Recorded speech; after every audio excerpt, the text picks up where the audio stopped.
po ay lain po si Engineer Edgar Jude Lopez.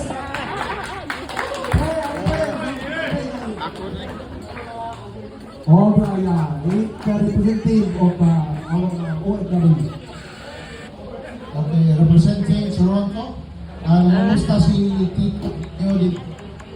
Ang pinili magtapog dito si Tito Alipio Kailano, si Joseph Arpon, si Joselito Pinero, si Nathaniel Abay, si Yunia, amo pa kontakon, lipay pa naman na.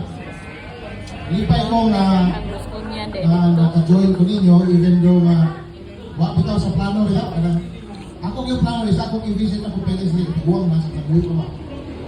Pag inyo dyan organize si best friend na goningon nga